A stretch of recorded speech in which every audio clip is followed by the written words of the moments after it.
born to a Buddhist family. My parents are both devout Buddhists. And I came in touch with Buddhism from young, but like as any other traditional Buddhist, just a superficial knowledge of the Buddhism only. And then when I grew up, I was sent to Yangon capital. My native village is in a rural area, we call it, in a district. And for higher education, I went to capital Yangon and studied there. Then finally, when I came to the medical profession, I worked in the various government hospitals. And in 1967, I was selected for scholarship to study in specialty in venereology and dermatology in Austria University. There I went to study this postgrad medicine, specializing in dermatology and venereology.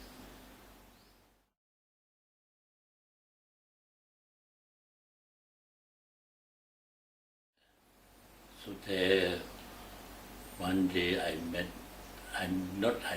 actually she come and see me, one lady from Australia.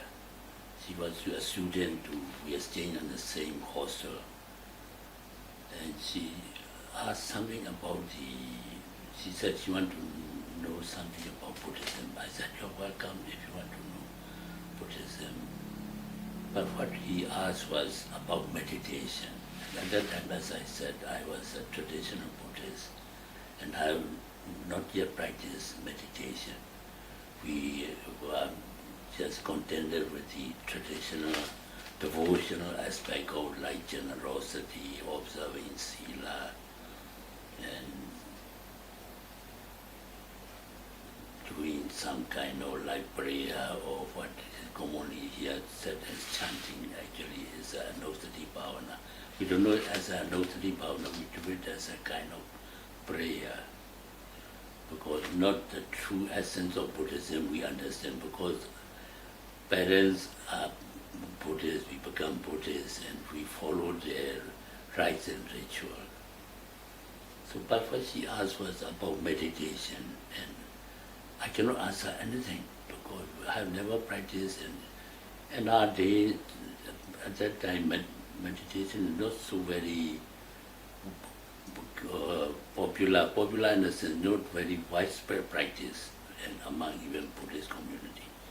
Usually the senior monks, even not all the bhikkhus or monks are practicing, senior monks or we call it in Burma Silasian preceptors, or like here they call it mechi, or learned bhikkhus and mechis are only practicing meditation. So we think that meditation is for all people or those who renounce the world completely. And we have never tried, but the younger generations are usually not familiar with meditation. And I was at a loss to answer her question about meditation. I don't know anything about meditation. Then that gives me emotional urgency, what we call samvega in Pali. And I make a determination, if I go back, I'll try to study or practice the meditation. And when my postgrad training finished and I came back to Burma, even then, very busy, I was working in government hospitals. And I had to run my own private clinic in the off time in the evening, so fully occupied with worldly life. But after 2 years or over coming back from the postgrad study, I went to Masi Meditation Center and tried to start. At that time, part-time, only 1 hour a week. I started with 1 hour a week, getting instruction from Masi Charo and his chief disciples, and start learning the practice, and gradually I become become more interested and devote more time. And that's how I get involved with this type of meditation, what we call insight meditation or Vipassana power.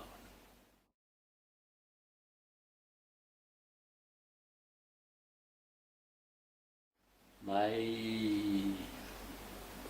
parents and relatives mostly are more familiar with another type of meditation. At that time, contemporary to Mahasi is Moko, called Moko Vipassana, another type of Vipassana meditation, but they emphasize learning and making use or emphasizing on understanding of Paticca Samuppada, conditional relations, dependent origination, and they emphasize on that.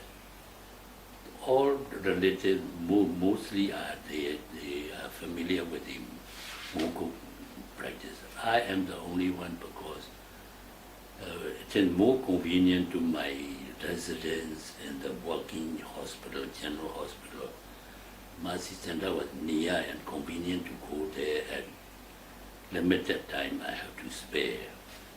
So that's why I began with the Mahasi method, and I found it reasonable and practical, and I stick to it.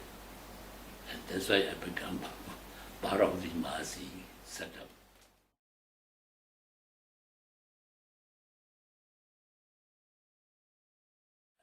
After that, you may call it called night yogi, night meditator.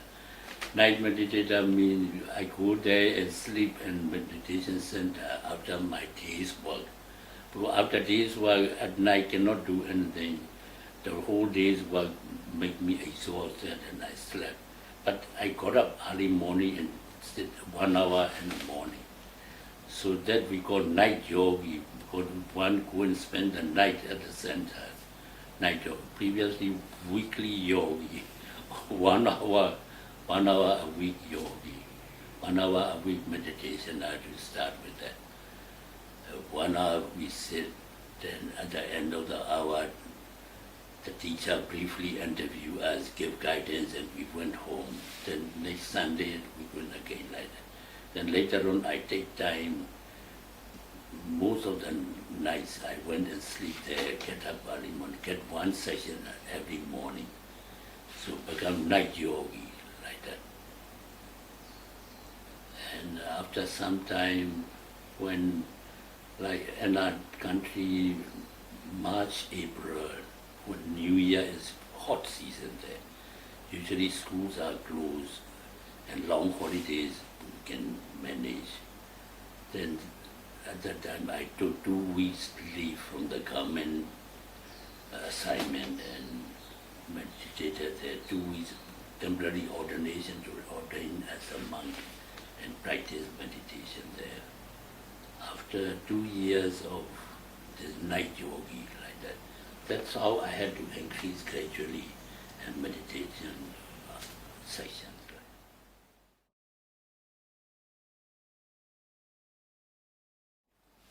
At that time I was about 35, 36, I started weekly one. My postgrad, after returning from postgrad.